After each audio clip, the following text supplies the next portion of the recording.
आप 2005 से पंचायती राज अधिनियम के साथ में पैसा एक लागू होना था। आप 17 साल 18 साल क्या किए?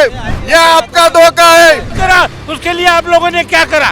कांग्रेस और बीजेपी आम जनता को भ्रमित कर रही है। हम आम आदमी पार्टी आम जनता के मुद्दे को लेकर गांव-गांव तक जाएंगे और इनके भ्रष्टाचारी मुक्त करेंगे। शराब माफिया बने हुए हैं पूरी तरह से।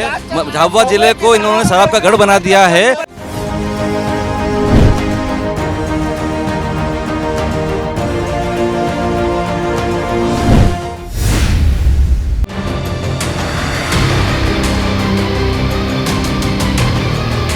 नमस्कार, मैं हूं रुचि वर्मा। 10 सूत्र के अभियान क्या है एमपीसीजी का मूड में आज हम आ पहुंचे हैं झाबुआ विधानसभा क्षेत्र।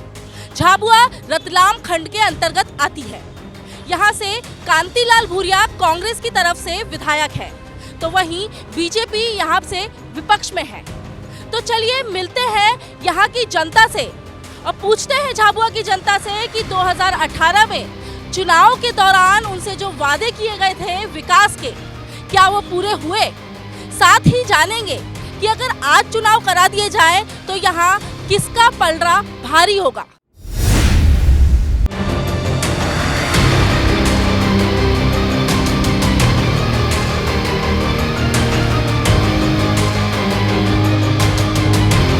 झाबुआ ब्रिटिश राज के दौरान भोपालवार एजेंसी के अधीन मध्य भारत की एक प्रमुख रियासत। अपनी आदिवासी सांस्कृतिक विरासत के लिए मशहूर झाबुआ में प्रमुख भगोरिया उत्सव देखने के लिए देश विदेश के पर्यटकों का मेला लगता है। भगोरिया में न केवल आदिवासी संस्कृति की झलक दिखती है, बल्कि राजनीतिक रूप से खुद को मजबूत साबित करने की नेताओं की कोशिश भी यहाँ आसानी से होती है। पार्टी चाहे कोई भी हो, उसके छोटे से लेकर बड़े नेता झाबुआ के भगोरिया मेलों में मांदल की थाप पर थिरकते हुए आसानी से देखने मिल जाते हैं।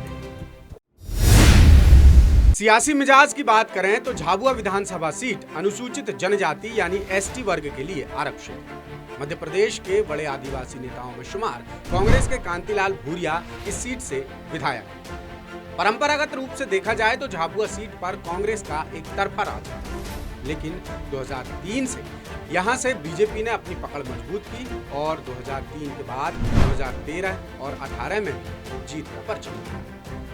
2023 में जयस यहां एक निर्णायक भूमिका में रहेंगे। यहां मुकाबला कांग्रेस, बीजेपी और जयस के बीच होगा। सियासी समीकरण देखें तो झाबुआ का फैसला यहाँ के 2,77,000 वोटर्स करते हैं। इनमें 1,39,000 पुरुष और 1,38,000 महिला वोटर्स। हाल ही में पेसा एक्ट लागू कर जनजातीय गौरव यात्रा और टंटिया मामा के नाम पर चौराहों और मूर्ति लगाकर बीजेपी ने जहां आदिवासी वर्ग में पैठ बढ़ाने की कोशिश की है, तो वहीं कांग्रेस के सुप्रीम लीडर राहुल गांधी भी भारत जोड़ो यात्रा में आदिवासी वर्ग को साधते नजर आए। आदिवासी नेतृत्व की मांग लेकर जन्मी जयस भी इलाके में बड़ा दखल रखता है। जयस यहां कांग्रेस और बीजेपी दोनों का खेल बिगाड़ने के रूप में देखा जा रहा है। हालिया समीकरण देखकर लगता है कि 2023 में होने वाले चुनाव में आदिवासी सीटों पर कांटे का मुकाबला देखने को मिलेगा। अब बात करते हैं जातिगत समीकरण। झाबुआ विधानसभा सीट पर जातिगत समीकरण काफी मायने रखता है। इस इलाके में हार जीत का समीकरण जातिगत आधार से ही बनते और बिगड़ते हैं। यहाँ मुद्दों से ज्यादा जातिगत समीकरण अहम है। झाबुआ की 85% आबादी आदिवासी, लेकिन आदिवासी वोटर्स में भी अलग अलग वर्ग और उनकी भी उपजातियां हैं। 85% आदिवासी मतदाताओं में भील, पटलिया और भिलाला वोटर्स हैं। भील वोटर्स के मुकाबले पलटिया और भिलाला समाज की संख्या कम है। भील और भिलाला कांग्रेस का मजबूत वोट बैंक है, लेकिन पिछले कुछ सालों में बीजेपी ने इसमें सेंध मारी। दूसरी ओर पटलिया समाज का झुकाव बीजेपी की तरफ ज्यादा है। इस आदिवासी इलाके में जहां मूलभूत सुविधाओं का अभाव है, वहीं इलाका प्राथमिक विकास से भी अछूता है। इस इलाके में बेरोजगारी, पलायन, उद्योगों की कमी, भ्रष्टाचार भी बड़े मुद्दे हैं। आदिवासियों के लिए जमीन का पट्टा ना मिलना और पेसा एक्ट के बारे में पर्याप्त जानकारी ना होना भी एक बड़ी समस्या है। इस क्षेत्र में उद्योगों की भारी कमी। रोजगार की तलाश में यहाँ के करीब 65% से 70% मजदूर गुजरात और अन्य राज्यों में जाने को मजबूर हैं। इलाके में स्वास्थ्य सेवाओं की हालत भी लचर है, इसलिए मरीजों को गुजरात जाना पड़ता है। कंप्लेंट है कि रोड सही नहीं हो रहा है। करीब मैंने इसकी 11 जुलाई को मैंने शिकायत सीएम हेल्पलाइन पे दर्ज करवाई थी। अभी तक कोई निराकरण नहीं हुआ इसका। अधिकारी बोलते हैं मेरे को कि हमने ये बजट बना के दे दिया, जब भी होगा उस समय कार्य हम चालू करेंगे। ये सड़क किस विभाग ने बनवाई थी और कब? विभाग ने सिंचाई विभाग माही परियोजना, ये पिटलावती 2009-10 में बना था ये रोड। इसके बाद में इसका ये चल ही रहा, जल संसाधन विभाग के अंडर में है ये रोड, सिंचाई विभाग। हमारे पानी की परेशानी, यहाँ तो माही डैम है। फिर माई डैम यहाँ से 10 किलोमीटर पर पाइपलाइन उधर सारंग की तरफ निकली। हम मांग करता 15 साल हो जाए, बाकी आई हुणवाई नहीं करे सरकार। बाकी हमारे पाइपलाइन थोड़ा डाल देती है, पानी वही जब पानी सरकार कतरी वक्त कार्रवाई करे और कोई हुणवाई नहीं करे। कोई मांग बोलते हैं लेकिन देता नहीं है। देता नहीं है, मतलब मांगे तो कहीं जो मांगे थे वो सॉरी सरकार देती है, कोई नहीं देती है। जो मांगे आपने क्या ज़रूरत है वो देती भी नहीं है। यूँ हो कर लेता है, यूँ हाँ कर लेता है। कोई देवा में सोली मतलब हो कर ले, कहीं भी सरकार हो कर ले। कोई देवा में तो कमजोरी है सारी बात की। हाँ, फसल भी नहीं है, कोई बिजली बिल भराई रहा, टपरेली भराई रहा, और पानी है नितला में, कुछ काम नहीं कर रहा, और क्या करें। हाँ, अब पानी भी नहीं है, कहाँ से भरेंगे। यहाँ पानी की समस्या है, पानी की है। और जैसे कि अंदर गांव के अंदर जाने के लिए रोड की समस्या है जी। आपके पास अपनी ज़मीन का पट्टा है? पट्टा है और 2 खेत में सरकारी है, वो उसको खेत है हम। वो तो सरकारी तो मतलब पट्टा नहीं है ना, रसीद वगैरह कटवा, पट्टा नहीं दिया ना। पट्टा नहीं दिया अभी, पट्टा नहीं दिया अभी। कितने सालों से आप उसकी रसीद कटवा रहे हैं? उसके 4-5 साल हो गए।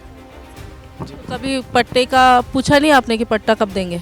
नहीं पूछा, आज तक नहीं पूछा। तो सबसे पहला यह मुद्दा है गंदगी का। उसके बाद सर से एक बात और कहना चाहती हूँ कि स्कूल में टीचर हूँ, उसी मुद्दे पे बात कर रही हूँ। स्कूल में शिक्षा की व्यवस्था टीचरों के कारण स्टाफ ही नहीं है, गेस्ट शिक्षक है सारे। तो उनसे यही कहना है कि कृपया शिक्षा के क्षेत्र में ज़िले को आगे बढ़ाया जाए, और जो कचरा वगैरह, ये शौचालय वगैरह आपको दिख रहा है, और पानी की समस्या है, इन सारी समस्याओं को सुलझाने की कोशिश की जाए बस। लोग उन जो है अस्थियां विसर्जन करते हैं, लेकिन ये मंदिर के अंदर है, जिससे यहाँ पर बहुत सारी समस्याएं, गंदगी हो रही है मंदिर के अंदर। साथ ही साथ मंदिर के पास में जो नदी है, वहाँ पर नदी की भी साफ़ सफाई नहीं हो रही है। जहाँ पर वो नदी की साफ़ सफाई नहीं हो रही है, जिससे कि ये पूरा पानी रुका हुआ है, और मंदिर के पास में पूरी गंदगी हो रही है, पानी निकल नहीं रहा है। और लोगों जो यहाँ पर आते हैं, वो बाल जो दान करते हैं, वो सब पूरे गंदगी हो रही है बाहर। मेरी ये यहाँ के जो जनप्रतिनिधि है, सांसद है, विधायक है, सरपंच है, उनसे यही निवेदन करता हूँ कि ये झाबुआ ज़िले का इतना बड़ा तीर्थ स्थान है, यहाँ पर क्या हम त्योहारों पर ही आएंगे? ऐसे भी यहाँ पर साफ़ सफाई करने का या फिर जो भी देख रेख है, इसका ध्यान रखने का कर्तव्य यहाँ के सांसद का है, विधायक का है, और सरपंच का है, और जो भी यहाँ पर जनपद है उसका है। और मैं उनसे यही निवेदन करना चाहता हूँ कि इस दर्शनीय स्थल का व्यवस्थित रूप से व्यवस्था की जाए, साफ़ सफाई की विशेष तौर पर।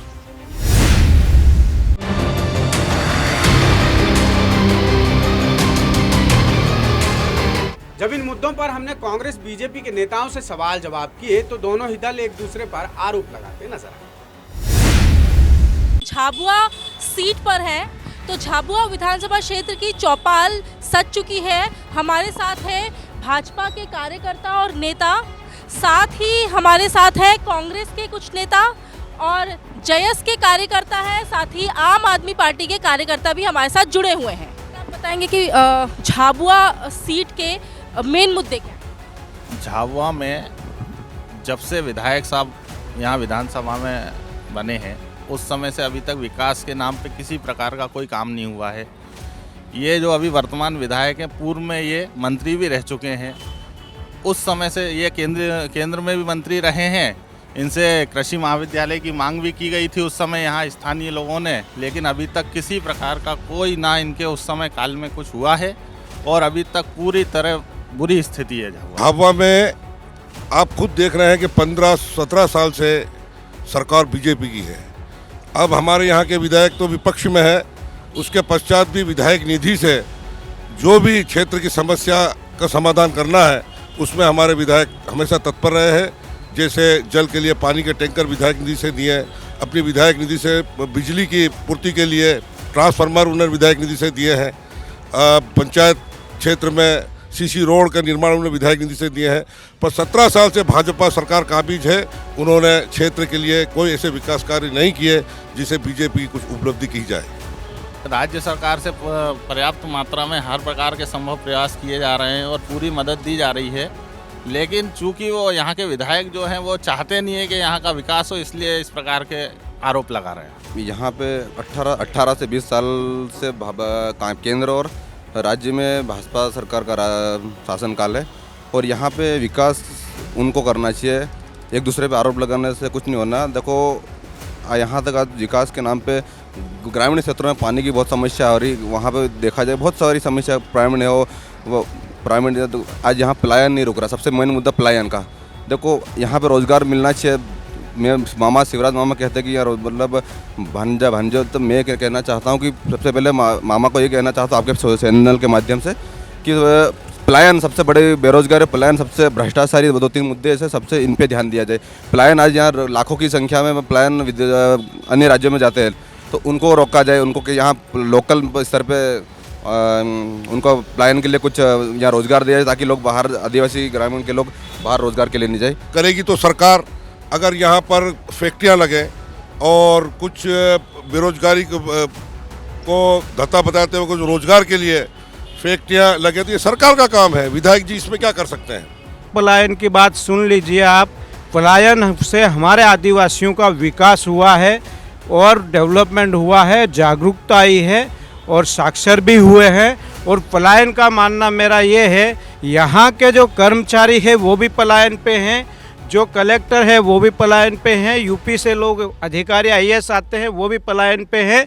वो हमारे रोजगार के लिए आते हैं। हमारे आदिवासी समाज भी हमारे विकास के लिए कुछ प्लान करते हैं और कंपनी में काम करते हैं और खुद मिस्त्री का काम करते हैं। जिस प्रकार माननीय मोदी जी का जो सपना है आत्मनिर्भर भारत बनने का, उस ओर हमारे आदिवासी समाज आत्मनिर्भर बनने की ओर जा रहे हैं। पलायन नहीं होता है यहाँ पर यहाँ का जो जनजातीय समाज का मजदूर है, किसान है और जो नौजवान है, महिला हैं, ये आर्थिक उपार्जन के लिए अन्य प्रांतों में जाते हैं और यहाँ से ज़्यादा पैसा कमा के वहाँ से यहाँ आते हैं। और ये स्थायी पलायन नहीं है। वो ये बोलते हैं जो पलायन ये तो वापस आ जाते हैं कमाई करके। इसलिए पलायन शब्द ही गलत है। पलायन होता नहीं है। ये तो रोजगार के लिए और आर्थिक लाभ के लिए वो वहाँ पर जाते हैं क्योंकि वहाँ उन्हें मजदूरी ज़्यादा मिलती है अन्य प्रांतों में। तो भाजपा का काम है भ्रमित करना जनता को। अब पलायन शब्द ही बदल रहे हैं। अरे भाई, जब यहाँ से वहाँ पैसा कमाने जाएगा अदर स्टेट में, तो उसके लिए यहाँ विकास की क्यों नहीं आप बात करते हो? यहाँ उनको विकास मिले ऐसा काम क्यों नहीं करते हो? आप 17 साल से बैठे हो, केंद्र में आपकी सरकार, मध्य प्रदेश में आपकी सरकार, आपने इस आदिवासी जिले के लिए कोई ऐसा कार्य नहीं किया जिससे आदिवासी का पलायन रुके। अब भाजपा के हमारे बंदों का कहना है कि पलायन नहीं, वो तो आर्थिक रोजगार प्राप्त करने के लिए वहाँ जाते हैं। आर्थिक रोजगार प्राप्त करने के लिए जब वो जाता है तो यहाँ पर वो खेती है उसकी, आज यहाँ गेहूँ मक्का का जो उपज होती है, अब उसको छोड़कर वो अपने बच्चों को यहाँ छोड़कर या बच्चों को ले करके वहाँ जाता है। आज वहाँ कोई उनका स्थायी ठिकाना नहीं है। अब वो टेंट में तंबू जैसे बांध कर रहते हैं, तो ये उनके लिए कैसे आर्थिक कमाने के लिए जाते हैं? या कुछ किया ही नहीं सरकार ने, इसलिए वहाँ जाते हैं। तो इसलिए भारतीय जनता पार्टी की पूरी विफलता इसमें है, तो सामने दिख रही है कि 70 दशक में कांग्रेस ने आदिवासियों को वोट बैंक बनाकर रखा। उनके लिए तुमने क्या किया? तुम्हारी आई थी स्वर्गीय प्रधानमंत्री इंदिरा गांधी, स्वराज्यपाल को लेकर आई थी एक उद्योगपति को मेघनगर में। वो शिलालेख आज भी ऐसा ही पड़ा है, पर वहाँ उद्योग नहीं खुला है, न वो कारखाना डला है। तो इन्होंने झूठे वादे कर करके पूरे आदिवासी जनजाति समाज को गुमराह किया है और आज भी कर रहे हैं और इसलिए मनगढ़ंत आरोप लगाते हैं। क्योंकि सबसे पहले बीजेपी और कांग्रेस सभी ने यहाँ पे राज किया और सभी विधायक रहे और सभी आदिवासी क्षेत्र से आते हैं, लेकिन मुद्दा ये रहा पलायन, बेरोजगारी, शिक्षा और भ्रष्टाचारी और महंगाई। ये सब मुद्दे हमारे लिए मेन मुद्दे हैं, क्योंकि यहाँ पे कांग्रेस और बीजेपी सभी एक दूसरों पे आरोप लगाती है और काम करने के सिवा कुछ भी नहीं कर रही है। क्योंकि पलायन सबसे बड़ी ये है। अगर इनका कहना है कि पलायन ये एक दोगलापन है, तो हम ये कहना चाहेंगे अगर पलायन नहीं होता तो हम करेंगे क्या? क्योंकि हम किसान लोग हैं, हम मजदूर लोग, हम अगर पलायन नहीं करेंगे तो क्या करेंगे? देखिए, जैसा कि अभी हमारे नेता भावसा जी ने बताया कि पलायन शब्द ही गलत है, क्योंकि पलायन का मतलब होता है व्यक्ति बाहर अपने विकास के लिए जाता है, और जब बाहर से विकास करके अपने गांव में आता है तो गांव का भी विकास होता है। और यहाँ पर रोजगार के लिए प्रतिदिन लगभग हर सप्ताह या महीने में कुछ ना कुछ यहाँ पर आयोजन होते हैं, शिविर लगते हैं जो शासन के द्वारा और सरकार के द्वारा लगाए जाते हैं, जिसमें बच्चों का सिलेक्शन होता है। अभी आर्मी में बहुत सारे बच्चों का सिलेक्शन हुआ जिसके लिए यहाँ पर शिविर लगे थे। उसके पहले कृषि संबंधित रोजगार लोगों को मिला है। मतलब बहुत सारे यहाँ पे शिविर आए दिन लगाए जाते हैं जिसमें बच्चों का सिलेक्शन होता है, उनको रोजगार के लिए अवसर मिलते हैं। ऐसा नहीं है कि यहाँ पर कोई भी रोजगार के लिए अवसर नहीं दिया जा रहा है, बहुत विकास हो रहा है। और पलायन शब्द का तो बहुत गलत अर्थ है, क्योंकि हमारे बच्चे भी विदेश में जाके अगर पढ़ रहे हैं तो क्या हम उनको पलायन थोड़ी कहेंगे। यहाँ पे रोजी रोटी, या मैं यूँ कहूँ कि जिंदा रहना भी अपने आप में एक संघर्ष है आदिवासी समाज के लिए। सरकारें योजनाएं बनाती है, वो कागज़ पे होती है और कागज़ तक सिमट के रह जाती है। यहाँ का जो आदिवासी समाज है वो मूलतः कृषि प्रधान अपना जीवन यापन करता है। यहाँ उसका जो आर्थिक पूरा जीवन है वो कृषि के आधारित है और कृषि के आसपास है। नर्मदा दुनिया के सबसे बड़े बांधों में से एक है जो नर्मदा नदी पे बना है। उसका पानी गुजरात के सुरेंद्रनगर तक जा सकता है, लेकिन कुछ किलोमीटर दूर अलीराजपुर और झाबुआ रतलाम के जो आदिवासी किसान हैं उनके खेतों तक सरकार नहीं पहुंचा रही है। अगर ये समस्या का समाधान हो जाए तो 99% पलायन स्वतः समाप्त हो जाएगा। तो 70 साल में कांग्रेस ने किया, हम सब भली भांति परिचित है कि एक समय था, हम खुद देखते थे कि यहाँ का जनजातीय वर्ग, आदिवासी वर्ग जब बारिश में नगर में आता था तो साग का एक पेड़ है, उसके बड़े पत्ते रहते हैं, वो पत्ते और एक लकड़ी फंसा के छाता लेकर आता था। तो 70 साल में कांग्रेस पार्टी ने आज हॉस्टल बनाए, वहाँ पर युवाओं को पढ़ाया। पढ़ाने के बाद आज आप देख रहे हैं कलेक्टर आदिवासी है, एसपी आदिवासी है, मजिस्ट्रेट आदिवासी है और कई अधिकारी वर्ग आदिवासी है। तो ये सब कांग्रेस की देन है। ये भाजपा ने क्या किया, क्या विकास किया? कोई एक हॉस्टल बनाई, आज तक ये 17 साल में कोई एक अस्पताल नहीं बनाया, कोई ऐसे रोजगार के अवसर ने कोई विज्ञप्ति नहीं निकाली, कोई वैकेंसी नहीं निकाली। ये सब ये भाजपा के लोग अपनी नाकामी छुपाने के लिए जनता को भ्रमित करने पर तुले हुए हैं। अब मैं नर्मदा के पानी का बताता हूँ कि इसमें पूरी सरकार का है, इसमें विधायक का क्या रोल है? नर्मदा का पानी कहाँ से लाना है, रिमांड से लाना, तो ये सरकार ही पहल कर सकती है। विधायक तो अपनी आवाज़ उठा सकता है। देश के लोकतंत्र में सत्ता की जितनी अहम भूमिका होती है उससे कई अधिक भूमिका विपक्ष की होती है, कि जब सत्ता में बैठे मठाधीश जब अपना कार्य नहीं करते जनता के हितार्थ, तो वो विपक्ष पर ही अपना भरोसा जताती है। इसलिए कांग्रेस पार्टी हमेशा आंदोलन करके जनता के हितार्थ कार्य करने के लिए हमेशा मांग करती है। यहाँ पेटलावत तक इसकी पूरी पाइपलाइन आ गई है, बंधु को मालूम नहीं है। राणापुर के पास से पेटलावत के इधर नर्मदा का झाबुआ जिले से भी जोड़ा है और यहाँ इसको लिंक करके किसानों का फायदा होगा। लेकिन कब तक, क्योंकि हम किसानों से भी मिले तो उनकी भी समस्या थी पानी की। प्रोसेस में है, 5-6 महीने में नर्मदा जल मिल जाएगा। निश्चित तौर पर ये सारी जिम्मेदारी कांतिलाल भूरिया की है। वो लगातार यहाँ से पिछले 45 वर्षों से इस आदिवासी जनता को गुमराह करते हुए जीतते हुए आए हैं, लेकिन इस जनता के लिए उन्होंने आज तक कोई ऐसा काम नहीं किया। पलायन की जहाँ तक बात है, वो निश्चित तौर पर वो स्वयं ग्रामीण क्षेत्र से आते हैं, लेकिन जब से वो चुनाव जीते तब से उन्होंने ग्रामीण क्षेत्र पर और ग्रामीणों की समस्या के ऊपर कभी ध्यान नहीं दिया।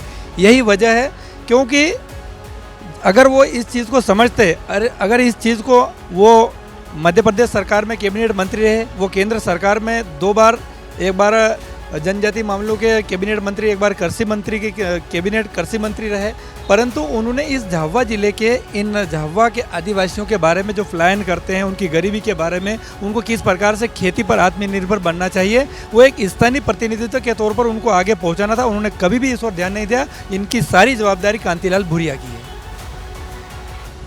यहाँ से सारी जवाबदारी उन्होंने डाल दी है कांतिलाल भूरिया जी पे कि उन्होंने जो यहाँ के मसले हैं, इस क्षेत्र के मसले हैं, वो कभी सरकार तक पहुँचाए ही नहीं है जब से उन्होंने चुनाव लड़ने शुरू किए। यहाँ के मसले जो समस्या है मुख्य रूप से आदिवासी जिले की, जैसे एक कॉलेज की है, कृषि एग्रीकल्चर कॉलेज की है, और एक कोई अच्छी बड़ी फैक्ट्री हो जाए जिससे पलायन रुके, इस समस्या के लिए हमारे कांतिलाल जी भूरिया हमेशा से सरकार के आवाज़ उठाते रहे, पर सरकार अब देखो ऐसी निकम्मी सरकार है जो आदिवासियों के लिए विकास के लिए कोई ऐसा कदम, कोई ऐसी कार्य योजना नहीं बना रही है जिससे आदिवासियों को विकास हो। ये दोनों पार्टियां, हालांकि आदिवासी क्षेत्र और आम जनता, इन दोनों पार्टियों के एक दूसरे के आरोप प्रत्यारोप के कारण आम नागरिक पिसा जा रहा है। आम नागरिक महंगाई के दर पे, आम नागरिक पे महंगाई का बोझ बढ़ गया है। इसलिए हम ये कहना चाहते हैं कि अभी मध्य प्रदेश में भी बदलाव की बहुत ज़रूरत है और हम कोशिश करेंगे कि आम आदमी पार्टी के माध्यम से झाबुआ जिले में भी बदलाव लाएंगे। तो अरे कांग्रेस अगर सही तरीके से नेतृत्व करता तो आज जैसे आदिवासी संगठन को सामने नहीं आना पड़ता। देखो, शिक्षा की ज़रूरत है। झाबुआ अलीराजपुर रतलाम जैसे जिलों में मेडिकल कॉलेजों की बहुत सख्त ज़रूरत। यहाँ के बच्चे बाहर पढ़ने जाते हैं शिक्षा के लिए, मतलब यहाँ से अन्य इंदौर लेवल में, भोपाल लेवल में जाके पढ़ते हैं बच्चे। तो भाई हम यहाँ पे, मैं मतलब भाजपा सरकार को कहना चाहता हूँ कि यहाँ पे झाबुआ में मेडिकल कॉलेज की ज़रूरत है, लॉ कॉलेज की ज़रूरत है, लेकिन यहाँ पे कोई कुछ भी नहीं है। बस मंच के माध्यम से खोखले वादे करते हैं, लेकिन धरातल पे कुछ नहीं है। अभी 15 महीने पहले, 15 महीने 16 महीने कांग्रेस की सरकार रही। कांग्रेस की सरकार में रहते हुए यहाँ एक प्रस्ताव था, स्वीकृत होने वाला था मेडिकल कॉलेज, लेकिन तत्कालीन जो सांसद हमारे यहाँ कांतिलाल भूरिया थे, उनके पुत्र है, डॉक्टर है विक्रांत भूरिया जी, युवक कांग्रेस के प्रदेश अध्यक्ष है, उन लोगों ने खाली मेडिकल कॉलेज का विरोध इसलिए किया कि उनका प्राइवेट जो हॉस्पिटल है वरदान, उसको डिस्टर्ब होता या वो कहीं ना कहीं प्रभावित होता या व्यवस्थित चल नहीं पाता, इसलिए उन्होंने मेडिकल कॉलेज का विरोध किया। जो पैसा एक्ट कानून के माध्यम से जो कहा गया है, जो माननीय दिलीप सिंह जी भूरिया ने, माननीय हमारे तत्कालीन राज्यपाल महोदय मंगू भाई है, ऐसे ट्राइबल लीडर जो वरिष्ठ थे उस समय, उन्होंने जो भौगोलिक स्थिति में पिछड़ी बस्तियां, जो आदिवासी समाज को आगे लाने के लिए जो ग्रामीण में रहती है, जहां सड़क, बिजली, पानी की व्यवस्था होना चाहिए, उसके लिए शेड्यूल कास्ट के लिए ये पैसा एक्ट कानून लागू करने का हमारी सरकार ने प्रयास किया है। विकास के नाम पे महिला उत्पीड़न में प्रदेश सबसे आगे है। ये विकास है क्या इनका? आज इनके जिलाध्यक्ष के ऊपर आरोप लगते हैं महिला उत्पीड़न के, इनसे एक शब्द नहीं बोला जाता यहाँ पे। क्या विकास है? ये विकास है क्या? पूरे जिले के अंदर महिलाओं के आरोप लगते हैं इनके जिलाध्यक्ष के ऊपर, एक शब्द नहीं बोला जाता है। पूरा जिला शराब माफियाओं की गिरफ्त में है। वो जो भाजपा के कार्यकर्ता है, इनसे एक शब्द नहीं बोला जाता उसके ऊपर। 20 साल से सत्ता में है ये लोग। सबसे बड़ा मोड़ डुंडिया में दारू का व्यवसाय चलता है, ये कांतिलाल भूरिया के खुद इनके परिवार के लोग करते हैं मैनेज। और वहाँ पे इनके गांव में मोड़ डुंडिया में सरपंच भी भाजपा का है, इनको कोई चाहता नहीं है। और ये अभी ये इनका विकास चाहते हैं। मेरी बात सुनो, ये पिछली बार जो नगर पालिका अध्यक्ष की टिकट दी थी कांतिलाल भूरिया ने, मन्नूबेन डोडियार जो अध्यक्ष थी, उसका प्लाट लिया, उसका वो वहाँ वरदान हॉस्पिटल बना। ऐसा भ्रष्टाचार मचा रखा है इन्होंने। भाजपा के पूर्व जिला विधायक हैं नागर सिंह चौहान, डोबला झीरी में उनके वहाँ पे गोदाम है बहुत बड़े बड़े इसके दारू के। उसके लिए क्या कहा भाजपा ने, बताइए आप मुझे। जितने भी अभी पकड़ा, कुछ भी नहीं ऐसा, सिर्फ एक आरोप है, एक अच्छे व्यक्तित्व को बदनाम करने की इनकी ये साजिश है, कुछ भी नहीं है। माननीय बिलवाल जी के विधायक रहते हुए इस झाबुआ जिले में कितने कॉलेज खुले, कितनी स्कूल खुली है। पिटोल में परिसर स्कूल है, आप सुनते जाइए, मॉडल कॉलेज है। और अपने सीएम राइज स्कूल खुला है थानला में, पेटलावद में।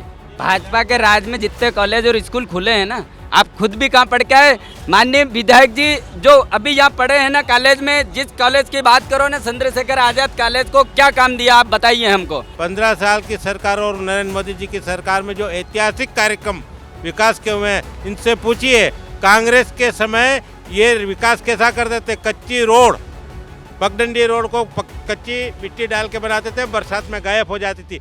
आज प्रधानमंत्री सड़क योजना में गांव-गांव में डांबरीकृत सड़कें हो गई। मुख्यमंत्री सड़क योजना में गांव-गांव में, जिससे विकास की नई इबादत झाबुआ जिले में लिखी जा रही है। कृषि की योजना में हम किसानों को सीधा प्रधानमंत्री और मुख्यमंत्री की तरफ से 10,000 रुपये पर मंथ उनके खातों में डाल रहे हैं।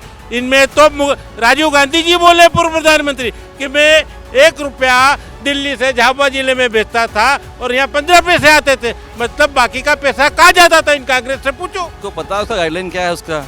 भाई मेडिकल कॉलेज खुलने के लिए वहाँ पे रेलवे होना जरूरी है, कुछ उसका कांतिलाल भूरिया अड़ंगे लगा था, उनके बेटा डॉक्टर, उन्हें एक प्राइवेट नर्सिंग होम खोल रखा ताकि वो चला करे, इसलिए वो खोलने नहीं दे रहे। वो उन्होंने रुकवा दिया सत्ता में। आप क्यों नहीं भेजते हो यहाँ पे? कैसे रुकवा लेंगे? वो आपके पास सत्ता है, आपके पास पावर है, आपसे क्यों नहीं हो पा रहा है ये चीजें? सिर्फ आरोप लगाना आसान है, लेके आना बड़ी बात है। लेके आइए पहले, उसके बाद बोलना कि हाँ भूरिया जी रुकवाया था, हम लेके आए इसको। भूरिया जी ने उसके लिए क्या प्रयास किया? कभी एक चिट्ठी, एक दो लाइन का हमको कागज बता दीजिए आपके भूरिया जी ने कोई प्रयास किया हो तो। लड़के और पूरी जनता का जो मुद्दा है उससे भटका रहे हैं। बीजेपी और कांग्रेस दोनों ही एक ही सिक्के के दो पहलू हैं, ठीक है। और मैंने पहले भी स्पष्ट किया था कि इस देश की धरती पे कांग्रेस ने हम आदिवासी समाज का खून पिया है, और जो रही सही हड्डियां है वो बीजेपी नोच रही है। इतनी देर से आप यहाँ सबसे चर्चा कर रहे हैं, बीजेपी का जो व्यक्ति है वो कांग्रेस के ऊपर आरोप लगा देता है, कांग्रेस का व्यक्ति बीजेपी पे आरोप लगा देता है, लेकिन मुद्दे की बात, मुद्दे का जवाब कोई देना नहीं चाहता है।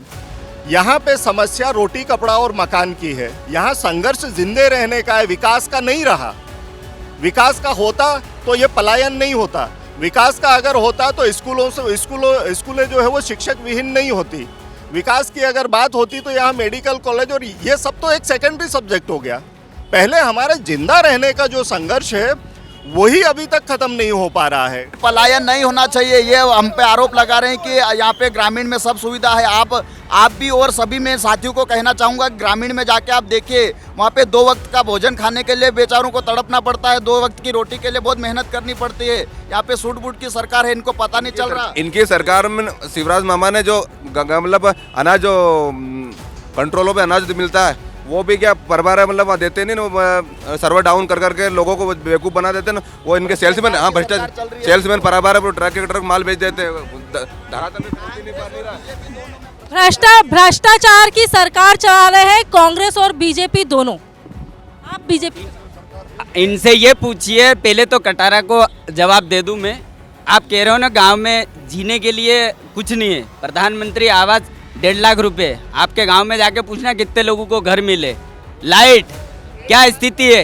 1 रुपए किलो अनाज दे रही है भारतीय जनता पार्टी। कांग्रेस से पूछो इनके राज्य में क्या स्थिति। आप इतना घर देने की बात कर रहे हो, आप 1.5 लाख में 4 दरवाजे खड़े करके बता दो।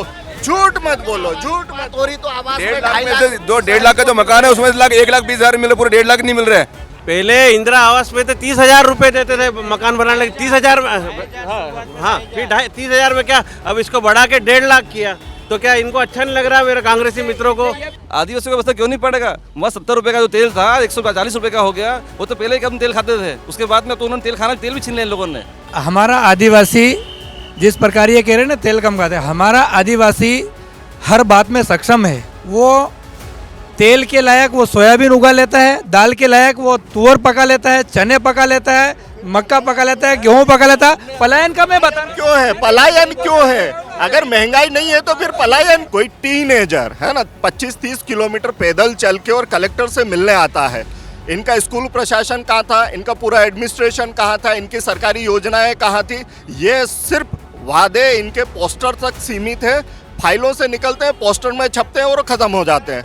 आप धरातल पे कुछ नहीं है ना। अगर 25 किलोमीटर चल रहे तो मैं यही कह रहा हूँ कि आप कहाँ थे? 25 किलोमीटर जब चल के आ रहे थे तो जाहिर सा बात है, सरकार अगर आपकी है तो सरकार तो है ना। सरकार ने तो सीएम साहब ने तुरंत उसको एक्शन मिला, तुरंत कार्रवाई करी। अधिकारियों के जो इनके मतलब उस प्रकार से लग रहा था कि जिनकी जवाबदारी थी उन वजह से उनका तत्काल कार्रवाई हुई। आज भी बच्चों को स्कॉलरशिप नहीं मिल रही है। आज भी 35 लाख बच्चे रजिस्टर्ड हैं रोजगार पंजीयन में। उसने यहाँ झाबुआ में कलेक्ट्रेट के सामने रोड जाम किया सिर्फ इसलिए क्योंकि बच्चों को हॉस्टलों में अच्छा खाना नहीं मिल रहा, सुविधा नहीं मिल रही। हमने नहीं किया, एबीवीपी ने किया। एबीवीपी बीजेपी का अनुषांगिक संगठन है, तो ये बताएं कि इनका विकास फिर है कहाँ? 25 किलोमीटर से आदिवासी बच्चा आया तो आदिवासी का हितैषी बनने वाला जयेश संगठन उस समय कहा था। जयेश संगठन ये बताए कि आदिवासियों में फैली कुरीतियां, उसके लिए एक भी आंदोलन किया हो तो बताओ। जयेश समाज ये बताए, जयेश आदिवासी संगठन ये बताए कि आदिवासी समाज के लिए एक भी धर्मशाला की कभी बात की है तो बताओ। जयेश से सवाल पूछ रहे हैं तो आप सत्ता में क्यों हैं? आप उतरिए ना। हम सत्ता में हैं क्या जो हमसे सवाल पूछोगे? हम बीजेपी से ये जानना चाहते हैं कि रातों रात झाबुआ एसपी क्यों भोपाल भेज दिए जाते हैं? सिर्फ इसलिए कि झाबुआ एसपी अपना काम सही तरीके से नहीं कर पा रहे थे। पॉलिटेक्निक कॉलेज के बच्चों ने उनसे मदद मांगी कि साहब कुछ लोग हम पे हमला कर रहे हैं, हम थाने में हैं, हमको सिक्योरिटी दीजिए, और झाबुआ एसपी उन्हें गालियां देते हैं इसीलिए उन्हें यहाँ से भेजा गया। ये बीजेपी का विकास है। आप 2005 से पंचायती राज अधिनियम के साथ में पैसा एक लागू होना था। आप 17 साल 18 साल क्या किए? ये आपका धोखा है। आदिवासियों के साथ सबका अपमान करा, उसके लिए आप लोगों ने क्या करा?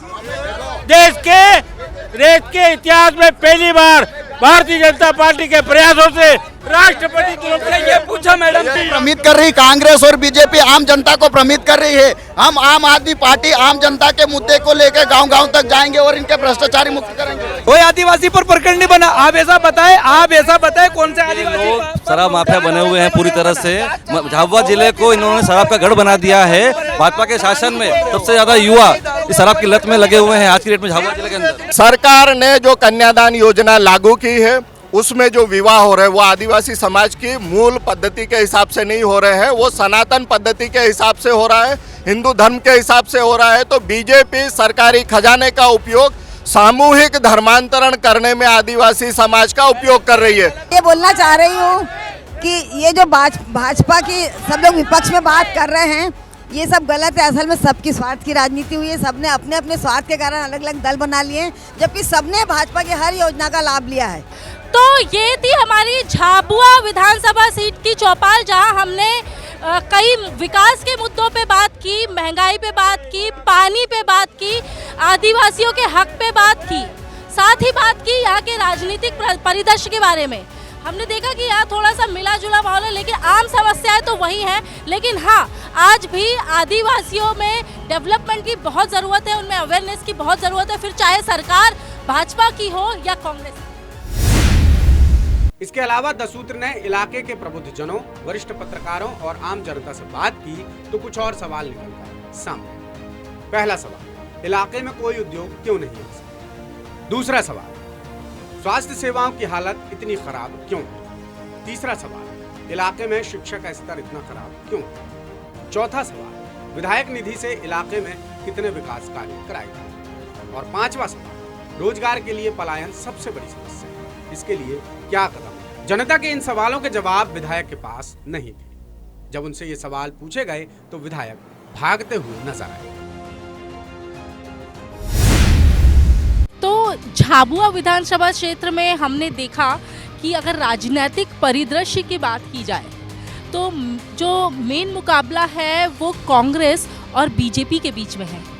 विधायक कांग्रेस से है इस वक्त और राज्य में सरकार और केंद्र में सरकार बीजेपी की है। तो दोनों में काफ़ी गहमा गहमी मुद्दों को लेकर बनी रहती है। दोनों के एक दूसरे पे आरोप प्रत्यारोप रहते हैं कि सरकार की तरफ से मदद नहीं होने से यहाँ के विधायक इस क्षेत्र के लिए काम नहीं कर पा रहे हैं। तो वहीं राज्य सरकार का आरोप ये रहता है कि राज्य सरकार और केंद्र सरकार पूरी तरह मदद करने की कोशिश कर रही है, लेकिन यहाँ के जो विधायक हैं कांतिलाल भूरिया जी, जो कांग्रेस की तरफ से है, वो इस क्षेत्र के मुद्दे को सरकार तक नहीं पहुंचा पा रहे हैं। वो यहाँ की जनता का प्रतिनिधित्व सही से नहीं कर पा रहे हैं। आज भी पेसा एक्ट लागू हो गया है। सरकारों के बहुत बड़े बड़े दावे हैं आदिवासियों को लेकर, क्योंकि वो एक बड़ा वोट बैंक है, लेकिन आदिवासियों की जल, जंगल और जमीन की समस्या आज भी हल नहीं हुई है। द सूत्र के लिए मैं रुचि वर्मा, कैमरा पर्सन अनिल के साथ।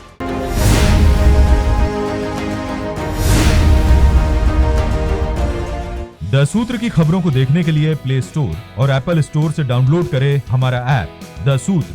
आप हमारी खबरें thesutra.com पर भी देख सकते हैं। Social media platforms Twitter, Facebook और इंस्टाग्राम पर भी हमें फॉलो कर सकते हैं। साथ ही यूट्यूब पर भी हमें सब्सक्राइब करें।